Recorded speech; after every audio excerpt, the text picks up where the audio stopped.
video. We're going to continue our conversation from last week's video. We talked about industrialization in the Gilded Age, and today we're going to talk about really another side, another aspect of the Gilded Age, one of the most important sides, one of the most important aspects of the Gilded Age, and that's corruption and issues and changes in politics. So we're going to go through the politics of the Gilded Age. We're going to talk mostly about the Populist Party and how that's going to transform politics and leading into the 1896 election. So let's go ahead and get started and start talking with the rise of the Populist Party. So let's go ahead and get started with that. The first thing we're going to discuss, the rise of the Populist Party. Farmers' alliances in the South formed in 1877 and in the Midwest in 1880, and the Colored Alliance is not going to form until 1889. These were particular groups that were forming in order to start to voice their discontent, basically. They wanted to voice some of the issues that they were having with with politics, basically. The way that things were going, they felt that their power was slipping away. Prior to this time, and during this time, to a degree, farmers were the most important aspect of politics. If you wanted to win an election, you had to get the farmers on your side. But with the Gilded Age, we start to see people moving into the cities. We start to see urbanization. We start to see people stop farming. So they're losing that power, and they really don't like the way that that's affecting their lifestyles.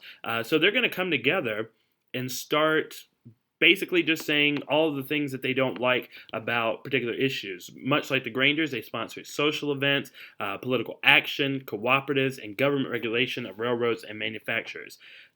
These three alliances met in 1889 and boasted over 3 million members. So all over the country, we have people who are getting together, especially farmers, but there are some that aren't farmers, but mostly farmers, getting together, voicing their discontent, and really starting to tell the government what it is that they wanted. The main two things that they wanted at that time were free silver, we'll talk about that in just a bit, and the sub-treasury plan. The sub-treasury plan, they want it because farmers usually have a low cash flow throughout the entire year. Farmers have this, they have this part of the year, usually around harvest, but it's a couple of times a year, where they can really see their income shoot kind of through the roof. But the rest of the year, they don't have a lot of income. They don't have a lot of things that they are able to make from various different things. So they wanted a system that would put sub-treasury offices alongside warehouses or grain elevators where they could store their grain, and the government basically gives them a loan for about 80% of their crops that they store there, and they would give them about 80% loan, and they would pay it back with very modest interest fees and various other fees as well. So these are some of the things that they really wanted to do. Now, they started to support the Knights of Labor as they saw that they had very similar goals. So they really started to kind of work together with the Knights of Labor we talked about in the last video. They sent this plan. They got Congress to accept and review the plan for the sub-treasury scheme in 1890, but it was defeated in Congress, which really made these alliances realize that they needed to take political matters in their own hand and not rely on politicians, Democrats, Republicans, to do this job, but to start their own party. So they're going to form what is known as the Populist Party. Since the Civil War, Greenbackers, working men, and Knights of Labor parties and farmers' alliances saw banking interests and trust in the Eastern establishment as this negative aspect, this negative, different, we'll say bad, this negative concept. So it's really something that they started to they realized about this. So they're going to start to form their own party, and that party is going to be known as the Populist Party, which is going to emerge in the 1890s through, again, those alliances, and it was born in Topeka, Kansas. It attracted recruits from Farmers Alliance, but also disenfranchised Southern whites and disenfranchised Southern blacks, or blacks all over the country, which we'll talk about in just a minute. Ignatius Donnelly was elected 3 times to Congress and was a major figure in the populist movement. He was formerly known as the utopian author like Henry George and Edward Bellamy, but he's very, very important. We'll talk about him later as well. Mary Elise gave numerous speeches in 1890 denouncing the Eastern establishment and Wall Street and said that Kansas should raise less corn and more hell. She was really going to go after and be one of those big people, one of those big figures in the Populist Party. Sockless Jerry Simpson, I really don't know why he was called that. That was just his nickname. I assume, assuming, at some point he didn't have socks. Along with Lease, traveled to the South to get Southern Alliance support for populist unity. Tom Watson is going to be elected to Congress in 1890 and fought for the sub-treasury plan and fought for populist unity in 1892, which we'll talk about in just a minute as well. In 1896, he became the Democratic Party's vice presidential candidate alongside William Jennings Bryan, which, you guessed it, we'll talk about in a minute as well. Black disenfranchisement is going to be, unfortunately, very important. It's going to really shape this party. Pitchfork Ben Tillman, a Democrat, used his Southern Alliance influence to become governor of South Carolina and dominate Democratic Party in that state. Tillman succeeded in disenfranchising blacks in the state constitution. And basically the way he's going to do this is by putting in poll taxes, putting in literacy tests, all sorts of measures that's going to require basically just going to require blacks and poor people in general to go through extra measures to vote. And it's going to end up causing them not to be able to vote. Now, these are not, of course, having to pay to vote is not fair to those that are lower class that don't have that kind of money to pay. But the literacy tests are completely made up. They're not fairly administered. They're not given to everyone. They're very difficult to pass. They're almost impossible, really almost impossible to pass. So that's very important as well. Let's talk about Jim Crow laws for just a second.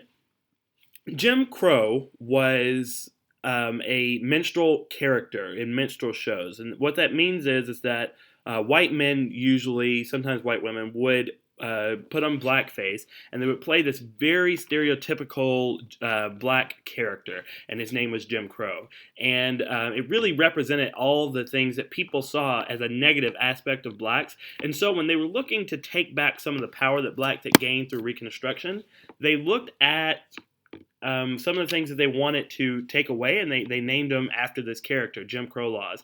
These laws not only say that blacks are inferior and that blacks can't vote and all of these different things, they actually go as far as to say different social aspects of people's lives. Not only could they not go to the same bathrooms or drink out of the same water fountain or go to the same schools or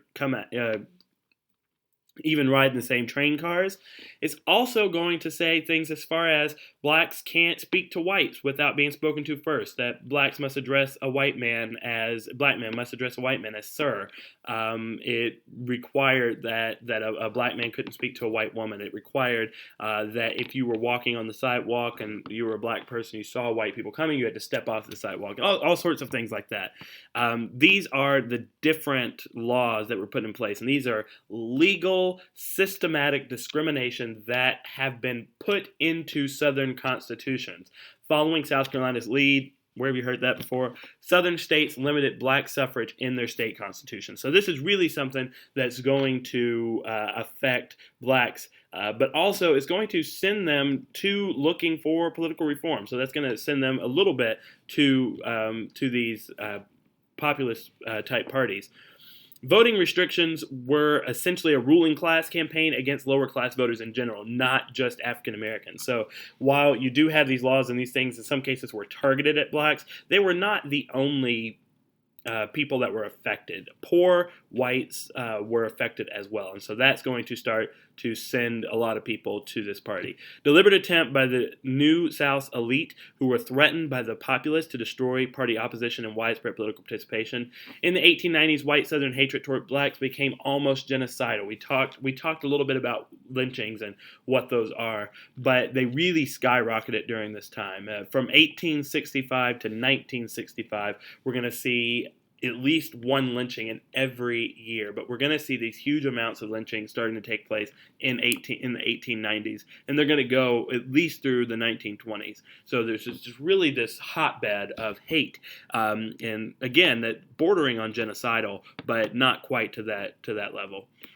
So all of these groups are going to come together in Omaha and put together their party platform, all the things that they agreed with, and this is what we know as the Omaha Platform. It was written by Ignatius Donnelly. It called for the free and unlimited coinage of silver at a ratio of 16-1 to stimulate inflation. Now, I don't really know what 16-1 means in terms of the economy, but this coinage of silver idea is the concept of bimetallism. It's very important. It is to say that they wanted not only to have a gold standard, not only to use gold to back their money, but they wanted to back it with silver as well. That would put more money into the economy. It would cause inflation, so prices would go up. In their eyes, that meant people would be paying more for their goods, which is true, and they would have more money. Now, that's not the most sound economic reasoning, but nonetheless, that is what they felt would be the best. So that's one of the things they wanted. They wanted a graduated income tax to redistribute wealth, government ownership of telephone and telegraph and railroads, initiative, referendum, and recall, which are very important, and we end up getting those, and we'll talk about those a little bit later. And we'll talk about those when we get to the next period, but we won't go through them today, but you can go ahead and write those down. They wanted the direct election of senators, which hopefully you know is something we do have today, and they wanted an 8-hour workday. The sub-treasury plan I mentioned earlier was not included. It had been defeated and was a Southern idea. Many Southerners didn't support populists due to racial reasons, so we don't have full support of that for this particular issue. So just make sure that you realize that when you're thinking about the Omaha Platform. Let's talk about the election of 1896. Now, we did skip ahead a little bit. In 1892, Grover Cleveland was nominated by the Democrats, and President Benjamin Harrison was renominated by the Republicans, and James B. Weaver was the populist candidate. Cleveland did beat Harrison 277 electoral votes to 145 electoral votes, but Weaver also got 22 electoral votes and 1 million popular votes in 1896, and in 1892. And that is very important because it shows that there's power in the Populist Party. There are people that agree with it, but they don't have the power to elect their own candidate. So they're going to move to William Jennings Bryan. We'll talk about that in just a minute. Possibly the most important election since Lincoln. I'll tell you why a little bit later. William McKinley, ex-congressman from Ohio, was nominated by the Republicans. McKinley was Marcus Hanna's candidate, an iron tycoon, who bailed McKinley out of a $100,000 personal debt. Hanna believed the function of government was to aid business. He believed that prosperity trickled down to the laborer. Now, that's in quotation marks there, and the reason that is because trickle down is not something that Hanna would say. It's not something that anybody would have said in the 1890s. That's a term we use today, and that comes from the Reagan era. But I do want you to realize that those are the same ideas. So again, that's why that's there. We want to use kind of that same concept. In general, though, that's called supply-side economics. Trickle-down economy is equal to supply-side economics. Hanna raised $3.5 million compared to only $300,000. So he outraised them 10-1. Over the Democrats, and that does have an effect here. But it's one of the first times we're going to start to see elections just really being a lot about the money in that aspect. It's not always going to be that way for a while, but it is going to. That is one of the first times we just really see that difference. The Republican platform supported the gold standard, but advocated bimetallism, worldwide gold-silver standard. So that is to say, they wanted the gold standard, and what they said was, if other countries will agree to do bimetallism, if Europe will do it, if Asia will do it, if other countries will do it, mostly Europe, and of course Europe not being a country, but if countries in Europe will do it, then we will agree to do it as well. And so the issue there is they said that because they knew that would never happen, that all those other countries are not going to do it. Those major countries are not going to do this. So they were using that in order to get votes, but it's not something that is going to happen. So the platform also praised the protective tariff. So the Democrats, again, the populace realized that they couldn't elect their own candidate. They couldn't do that, so they went with the Democrats. They picked the side that was going to go better, mostly based on the gold standard, and they went with William Jennings Bryan. Democrats refused to endorse Cleveland for his silver purchase repeal. They would not do that. His Pullman strike action, the Morgan bond deal, none of that is going to be acceptable, so they won't endorse Cleveland. Cleveland left office, an extremely unpopular man, and they went with a 36-year-old from Nebraska who's William Jennings Bryan. I kind of want to call him WJB or something. I don't know. It's just quicker. Was the premier orator of his generation as well. He's a great speaker. He was just beloved by a lot of people, but he could get a crowd fired up. He could get the country fired up, and so they really stood behind him on this. First politician of his generation to lead a major party as a champion of the poor, influenced by the populist movement. So again, he wasn't a populist, but he is going to get support from the populace. And one of the things he's going to do is one of his biggest his biggest concepts is this gold standard. And he's going to go to the Democratic National Convention, and he's going to give this Cross of Gold speech, which you should have read in your readings. But he's going to give this Cross of Gold speech, and it's loud, and it's boisterous, and people are excited. And at the end, he's going to step out from behind the podium. He's going to throw his arms out wide, and he's going to say at the top of his lungs, "We will answer their demands for a gold standard by saying to them, you shall not press down upon the brow of labor this crown of thorns. You shall not crucify mankind upon a cross of gold." So he's using this imagery. He's using this Christian imagery, this imagery of the crucifixion of Jesus to get people who he knows have this connection to their religion, and he's going to try to get people all over the country, and it's going to work in that crowd. It's going to work to an extent with the American people, but not enough to get him the win. So in 1896, McKinley defeated Bryan 271 to 176 in electoral votes. McKinley won the Northeast and the North. Bryan won the South and the West, except for California and Oregon. Most significant election since Lincoln's victories, and I mentioned this earlier, and here's why. It's the last serious effort by a major party to win the White House with agrarian votes, so farming votes. We realized in this election that farmers no longer constituted a majority of the American voters. This is where it shifts from going to the farms and the individuals and small people to large population centers, and that's going to become the beginning of the fourth party system. We haven't talked too much about the party system, the first party, the second party, the third, and now this is the beginning of the fourth. It's going to go at least 30, 40 years until FDR, and that's the fifth. And then there's the sixth party system, which we're in now. I believe we're in the sixth now. And some people say we're shifting to the seventh. But this is going to be the beginning of that. Because it's going to discourage farmers and less politically active, and they're going to become less politically active in subsequent elections. After this election, Republicans held the White House for 16 consecutive years.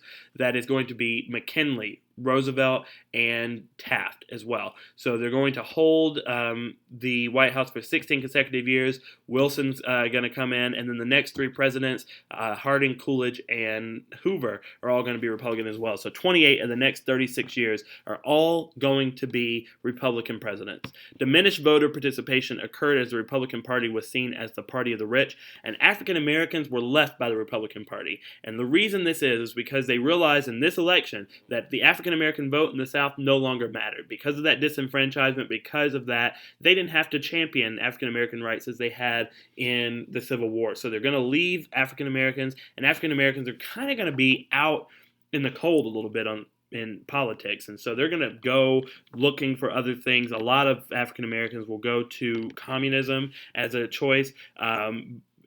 Before communism became sort of what we know of it as today, and then they'll switch back to the Democratic Party in the 30s with Roosevelt. So there's just a lot of change here, and that's one of the reasons this is such an important election. Let's talk about a connection to a very famous book. The movie is more famous, but it's a book by L. Frank Baum. I can't resist saying that he's the bomb. But L. Frank Baum wrote this children's book. It's a good story, I suppose. I think it became a play later, and then it was a movie, one of the first movies in color, one of the most popular movies ever, and you know it as The Wizard of Oz. To be used and it can be used as a parable for this election. In reality, it was most likely coincidental. Baum probably didn't do that on purpose. Let's talk about these connections. Dorothy represents every man of the West, seen as pure and likable. Yellow Brick Road is the gold standard. Follow the Yellow Brick Road. Go with the gold standard is the idea. Dorothy's silver slippers. They were silver in the book because they stood for this soft money, for the silver concept. No one knows how to use their power is the reason. They were changed to ruby slippers for the movie because they look better on film. Scarecrow is Midwestern farmers. They're seen as stupid, but they actually have wisdom. Tin Man, Eastern labor victimized by the Wicked Witch of the East. City of Oz, Eastern establishment. Wizard, McKinley, or perhaps any Gilded Age president who is powerless to carry out their promises. Cowardly Lion with a big roar and no bite. That's William Jennings Bryan. He speaks a big game, but he just doesn't have the political power to back it up. Wicked Witch of the East, corporations of Eastern finance. Oz can be an ounce of gold or silver. Might be a stretch, but you can see that connection. Flying monkeys, again, maybe a stretch, but Plains Indians, once free but now subdued by the Wicked Witch of the West. The Wicked Witch of the West is harsh frontier environment, drought, tornadoes, and water is the boon that will thwart a drought, kills the Wicked Witch of the West, and kind of saves the day in the end. So all of these things can be very connected. They're very close, and you can see that connection that they had to this time period, how the politics are intertwined in culture. But again, maybe not on purpose. Maybe not something that Baum was doing on purpose. Let's talk about the legacy of populism just to wrap up. Populism failed as a third-party cause but it had a political influence for 25 years after its defeat in the 1896 election. Populism and their ideas did not work. They were not carried out. They did not achieve any of their goals, but it did turn and morph into progressivism as those ideas went from that rural concept, which was geared towards rural people, and it's going to shift into urban progressivism by 1900. So once it shifts, progressivism, which comes from populism, is going to be much more successful. They're going to get railroad legislation, graduated income tax, direct election of senators, initiative referendum and recall, postal savings banks, and sub-treasury plan. All of those things, a lot of those that we still have today that have really cemented the way that we live today. So hopefully you get the idea of politics in the Gilded Age and understand the legacy of populism, understand how important this time period is in shaping American politics and shaping American policy in general, and how crucial this was. That really concludes our video. Coming in a little bit under, right around 25 minutes, a little bit shorter than last week's video. That was the plan. I want you to hopefully get this information. Make sure that you take the quiz that goes along with it. Answer the question. Should be pretty simple if you watch the video. But let's talk real quick about this week's fun fact. You may already know it. If you do, that's great. If you don't, you're going to learn something new today. So this week's fun facts about Grover Cleveland, the 22nd and 24th President of the United States. He had famous children. His illegitimate son, Oscar, became a campaign issue during the election of 1884 when his existence was made public. Cleveland's legitimate daughter, a baby born in 1891 named Ruth, had a candy bar named after her, and that, of course, is the Baby Ruth candy bar. So again, thank you very much for joining me. Thank you for watching the video. I hope you're enjoying your time off. I will see you in class. Make sure that you're getting this information for the next test, which is coming up soon. I will see you in class when I see you. Thank you.